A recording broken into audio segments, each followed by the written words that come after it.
computer-aided drug design. So this is one of the greener approach by which we can prevent waste in pharmacy. So we are going to do that, and this is one of the methods which I have implemented in my research also.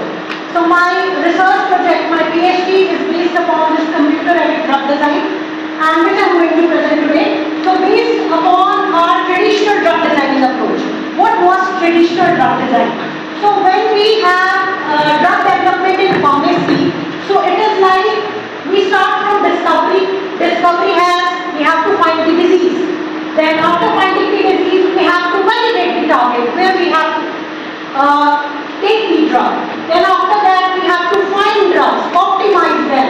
Then we have to perform in vitro, in vivo assays, that is preclinical trial. After the preclinical trial, we have clinical development, then regulatory.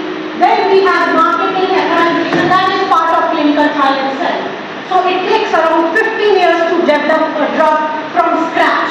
So if you have to discover a drug, develop a drug, it takes about 15 years. So this is a long process. This was a traditional drug discovery process, and all now we have drug addition. There were many drugs which failed during this process. Like we screen about 10 lakh drugs we are screening. So we should have 10 lakh drugs in our hand. Then we screen them. We have to make assays related to them. Then we screen them, they are waste. If they are not good, we have to throw them out. So that is cluttering around and causing wastage, which is not a sustainable thing for the environment. Now what we have the solution for it, or what environment has to pay for it is, now what this traditional pharmacy approach did to environment. The problem was with the wet lab. So there was the wet lab is in which we do experiments. We do experiments in the lab, that is called wet lab. So this traditional approach, we had to take millions of compounds and we have to screen it. So that was causing a lot of time wastage, waste wastage. So we have a greener solution. We constricted this traditional approach with computer-aided drug design, or in short, we can say AI tools, to develop an in silico approach. We can screen millions of compounds in just 2 days through these computer software. So what green pharmacy is? So green pharmacy is an approach in which we design compounds, we reduce environmental hazards, and we use greener solvents. When it comes to green chemistry principles, we have to use green solvent. So green solvent is like when we are doing a reaction, we are not using ethanol or acetone, we are using water instead of it. So that is a green solvent. Similarly, in computer-aided drug design, we have various logarithms, various softwares through which you can have drugs in your hand, and then you can take them for the preclinical level. So these are the two methods which I have used in my research. So ligand-based drug designing, structure-based drug designing. These are heavy words, but I have compiled them in short.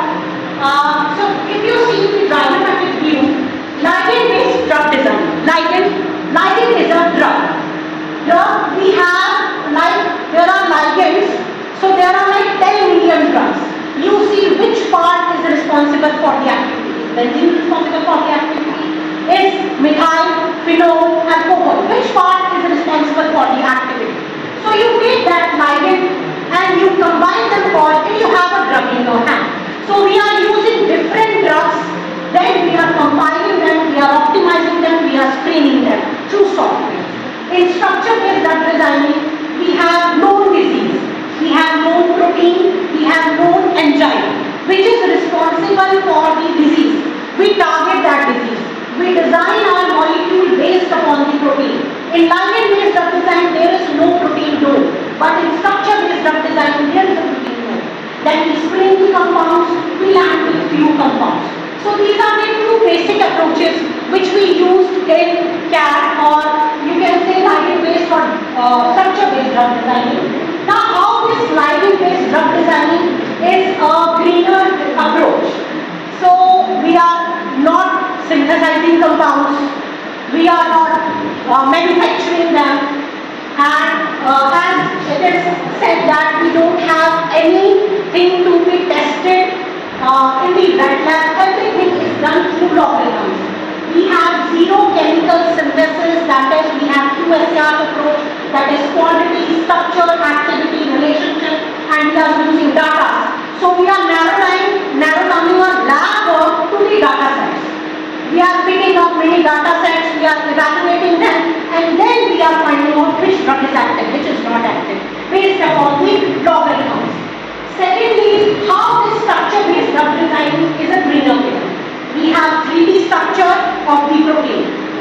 Look, for example, there is a disease well known to us, malaria. So malaria has many mechanisms known to it. So one of the mechanism is metabolism. So for example, there are some protein which is causing metabolism in malaria. So we have to inhibit that metabolism. We will study the mechanism, we will develop a drug based upon the receptor which is used in that mechanism. So this is what structure-based drug design is doing, and we are doing high output screening. High output screening means we are using millions of compounds, we are using software, adding a protein in it, and we are getting from 1,000 we are getting 100 compounds which are active. Now, how these two approaches are well and how they are greener.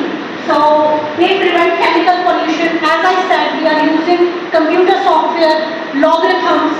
So we have in silico approaches. So in silico means in computer. You are not doing lab experiments. You are doing on a desktop. Secondly, you have a good results, that is no laboratory waste, no manufacturing, no wastage. So environment is safe in the hands of ligand-based drug designing and structure-based drug designing. Second one is energy efficacy and carbon footprint. So we are converting chemical library to a mechanical library. So this is like from technical advancement, we are using software, we are using 100% renewable energy.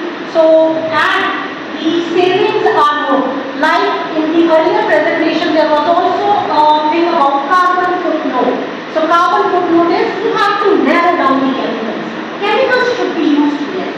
How you can from less chemicals you can make a good drug. So this is my research article in which I have used these two approaches, ligand-based and structure-based drug design. In this we had malaria as the disease in which falciparum 1 and falciparum 2, these are the two proteins. We targeted them, we designed drug to them. How I did this work, I have a graphical related to it. So there is a database, zinc database. It is known for number of ligands, which I told you earlier. So I used ligand-based drug designing to screen 35 million compounds. I screened those compounds, then based upon structure-based drug designing, I had 15,164 compounds with me. After that, I used molecular docking softwares to dock these 15,000 compounds, and based upon molecular weight, pains, clustering. So these are the parameters which I used in my research, and I landed with only 16 compounds which were active against my cysteine protease. Then these two active compounds were identified and they were checked in labs. So where from my lab work came? It came only when enzyme assay was there. My whole work from 35 million compounds to just 2 hits were all virtual. So it was done virtually, no lab, nothing. It was all mechanistic. So I saved environment.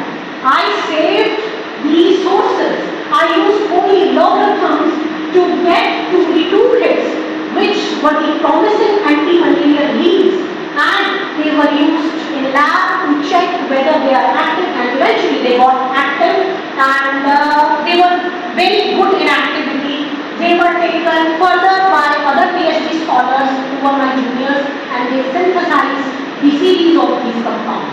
So these were the 2 compounds which were identified by this structure-based drug designing.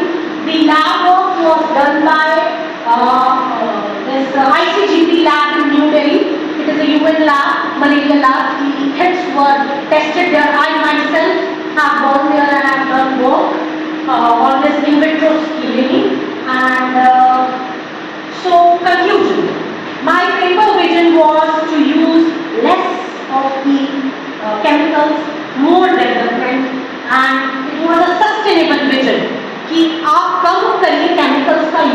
अच्छे compounds निकालिए और उनको सिर्फ check करिए कि which is the good base.